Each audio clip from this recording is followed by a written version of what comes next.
Selamat datang di segmen Satu Insight. Kali ini gue bakal ngebahas soal pintar dan malas. Tonton videonya sampai habis supaya lo bisa dapat keseluruhan insight-nya.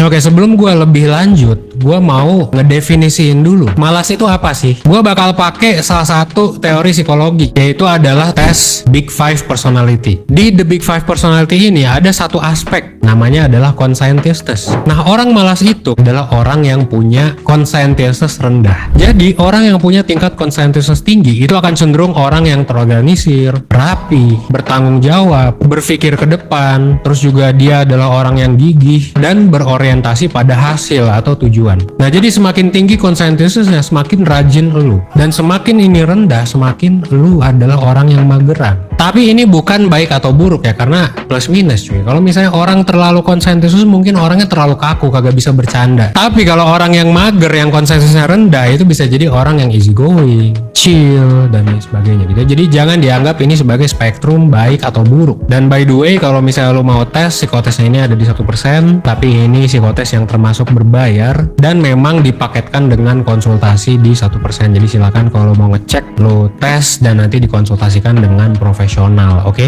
Nah, kira-kira dari ciri-ciri tadi yang gue sebutin, lo tuh termasuk yang konsensusnya tinggi atau rendah? Nah, gue pengen menjelaskan lebih lanjut tentang sifat malas ini ya, dalam tanda kutip. Malas itu bisa dibilang adalah sebuah situasi di mana kita tuh sebenarnya bisa mampu ngelakuin sesuatu, tapi kita nggak ngelakuin gitu. Karena apa? Karena kita males. Nah, males juga bisa diartikan sebagai perilaku menunda-nunda gitu ya, atau prokrastinasi. Jadi malas itu bisa digambarkan dengan dua perilaku tersebut. Nah, tapi ternyata kedua aspek malas ini adalah aspek yang ya mungkin bisa kita bilang buruk, sering dilakukan oleh orang yang pintar. Nah, pertanyaannya adalah kok bisa kayak gitu?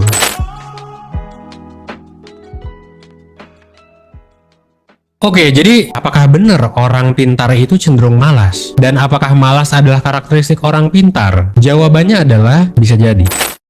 Sempat nih dilakuin penelitian yang menarik gitu ya, untuk membuktikan apakah benar orang yang pinter itu adalah orang yang cenderung mager. Nah, jadi bayangin ada dua kelompok ya. Jadi kelompok pertama adalah kelompok orang yang suka mikir, suka tantangan, suka tugas yang kompleks. Nah, tapi ada juga kelompok yang kedua, orang-orang yang gak suka mikir, orang-orang yang suka hal-hal yang simple-simple aja, yang pasti-pasti aja. Nah, kedua kelompok ini setelah dibagi, keduanya dikasih sebuah alat pengukur yang bisa mengukur aktivitas mereka masing-masing. Nah, surprisingly, orang-orang di kelompok satu yang kita bisa kategorikan sebagai kategori orang pintar, ketika diukur oleh jam tangan yang mengukur keaktifan itu, mereka tuh tidak seaktif orang-orang yang hawa-hawa. Kenapa gitu ya? Ternyata simpelnya adalah orang yang pinter cenderung memang lebih males bergerak, terutama dalam aktivitas fisik. Mereka lebih suka mikir, lebih suka pekerjaan yang menggunakan otak daripada menggunakan otot. Dan biasanya orang yang pinter itu cenderung akan bergerak ketika memang mereka merasa bahwa oh ini penting nih buat gue gerak, dan selama mereka tidak menganggap bahwa hal itu penting atau menantang, mereka nggak akan gerak cuy. Nah, ini juga menimbulkan pertanyaan, kalau misalnya orang pinter cenderung mager, apakah orang nggak pinter cenderung rajin? Jawabannya adalah bisa jadi. Nah, ini menarik dan akhirnya gue coba telisik. Ternyata memang sifat-sifat rajin itu dimiliki oleh orang-orang yang mungkin IQ-nya nggak sebesar itu, dan mungkin ini ada kaitannya juga dengan survival ya, karena kayak ya mungkin kalau orang pinter mereka nggak perlu effort lebih untuk mereka bisa survive, dan orang-orang yang IQ-nya mungkin lebih rendah, ya mereka tentunya butuh yang namanya kerja keras supaya bisa survive di dunia yang mungkin cukup keras ini. Tapi mungkin jadi banyak yang mikir gitu, oh gua males berarti gua pinter. Apakah benar kalau lu orangnya males maka lu adalah orang yang cenderung lebih pinter dan mungkin akan cenderung jadi lebih sukses daripada orang-orang di luar sana? Jawabannya adalah ternyata enggak. Ketika lu males belum tentu lu tuh pinter, tapi ketika lu pinter maka lu akan cenderung males. Kalau kita ngomongin soal males, semua orang pasti pernah males gak sih? Nah, tapi kenapa ya ada orang yang malas-malesan terus? Itu apa sih faktor yang bikin orang tuh males? Ini bakal gue bahas di section selanjutnya.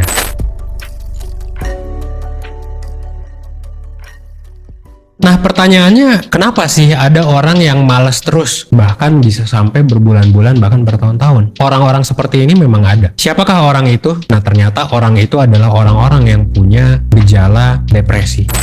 Nah, sebelum gue bahas lebih lanjut tentang depresi, biar video ini tidak jadi misleading, pertama gue mau disclaimer, bisa jadi gue salah, atau nanti 5 tahun kemudian ketika lo lihat video ini, bisa jadi riset sudah berkembang dan gue bisa jadi salah. Di part ini gue bakal ngebahas banyak tentang gejala depresi dan gangguan depresi itu sendiri. Dan depresi adalah sebuah gangguan mental yang tentu berbeda gitu ya, dengan tidak semangat, berbeda juga dengan rasa sedih ya. So, kalau nanti ketika gue menjelaskan tentang depresi, lo mengira-ngira, menduga-duga bahwa lo depresi, saran gua ya lo bisa langsung ke profesional. Kenapa? Karena yang berhak mendiagnosis apakah lo depresi atau tidak adalah profesional. Di 1%.net ada layanannya, di yang lain juga ada layanannya ya, lo bisa ke sana. Daftarnya gampang, nanti tinggal ke 1%.net aja, langsung klik daftar. Oke, gua lanjut ya. Ngomong-ngomong soal gejala depresi atau gangguan depresi, pertama-tama kita mesti ngebedain dulu antara gejala dan gangguan. Kalau gejala tuh ya yang lo rasain gitu, kayak misalnya batuk tuh kan gejala, tapi sakitnya kan bisa banyak. Kalau batuk kan ada COVID, ada TBC, bronkitis. Kalau ngomong soal gejala depresi, ada 3 gejala yang bisa kita identifikasi. Pertama adalah gejala kehilangan minat sama banyak hal. Jadi lu yang biasanya suka kopi, tiba-tiba nggak suka kopi, suka baca, tiba-tiba nggak suka baca. Yang kedua,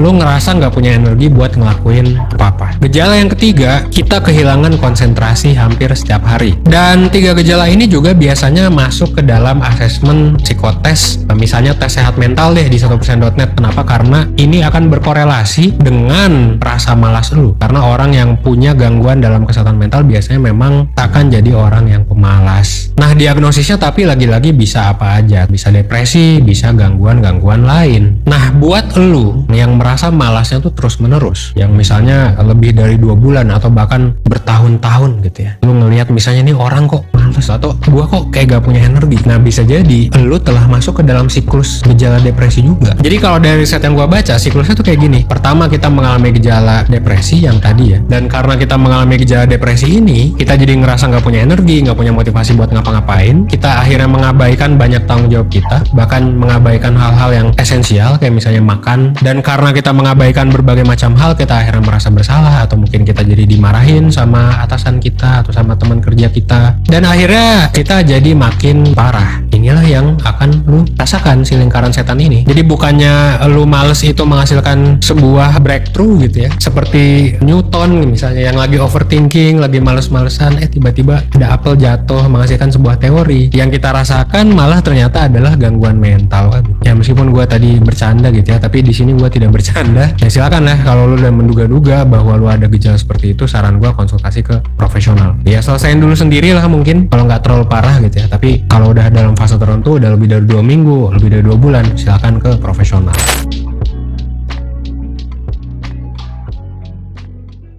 So, gimana solusinya untuk mengatasi perilaku-perilaku buruk supaya kita tidak sampai ke tahap gangguan yang parah? Nah, kalau dalam ilmu psikologi ada salah satu teknik yang namanya adalah behavioral activation. Kalau misalnya lu semager-magernya lu tetap lakuin aja cuy. Apa yang akan terjadi? Otak lu nantinya akan memberikan stimulus yang akan menghasilkan siklus baru, di mana yang awalnya lu merasakan gejala depresi, tapi ketika lu udah punya rutinitas yang memang lu strict banget dan lu lakuin, lu mencoba mutus siklusnya dan akhirnya lu merasa jadi orang yang lebih berharga daripada sebelumnya. Lu merasa jadi orang yang berhasil, lu merasa jadi orang yang positif. Nah, di sanalah muncul rasa positif dan bangga yang akhirnya akan memutus si siklus lingkaran setan itu tadi. Nah, behavioral activation ini sebenarnya cuma salah satu cara yang bisa lo lakuin dari berbagai macam cara. Jadi gue saranin lo untuk belajar terus, untuk tonton video-video self development yang ada di 1%, maupun juga video-video mental health dan lain sebagainya, supaya lo nanti bisa bangkit cuy. Bahkan video paling viral kita aja adalah video melawan rasa malas. So, abis ini silakan lo tonton. Oke?